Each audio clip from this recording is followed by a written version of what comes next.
Nima qilamiz? Mijozlar to'g'risida videoni kengisini ham olib Hurmatli taksi agregatlaridan foydalanadigan mijozlar.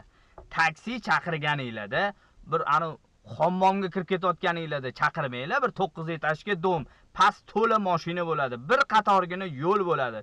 O'sha yerga bir hammom kirib ketayotganda chaqirib qo'yasizlar, hamma ertalab ishga ketayotgan paytda taksi bechara orqaga yur, oldiga yur, mashina qilib pastda tosili cho'milib, yuvinib, taranib tushguninglarcha pastda bechara o'tiraveradi. Unisi ham mayli. A palasaga shundan oldiga chiqib olib turib chaqirsanglar bo'lmaydimi? A palasa u sizlarni 25 soat taksi o'tib poylab o'tiradi degan palasa emas u. U sizlarni olib yo tushirib ketishga haqqi bor, litsenzionni taksi ham.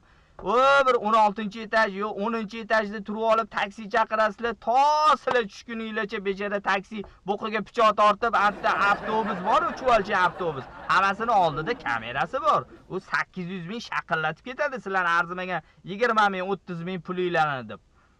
Endi taksis okalarning eng oruli nuqtasi.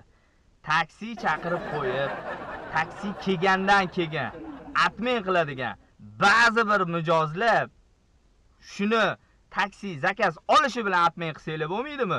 Bechara taksi 3 kilometrdan palasa bosib, u qilib, bu qilib, razvorot qilib kelishi bilan sur bo'lib atmen qo'yarasizlar. Sizlar o'ylamanglar taksi indamadi, ketdi deb. U polni qarindosh urug'inglarni eshakka ro'para qilayotgan bo'ladi. To'g'risida endi beksinma qamiz. O'shaning uchun 5 ming, 10 ming cho'nchagingizdan tushib qolsa achinmaydigan pul. Mard bo'lib chaqirdingiz, mard bo'lib taksi keldimi?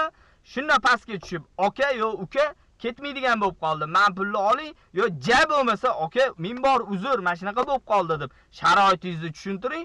Olam guliston sizdan yaxshi odam bo'lmaydi.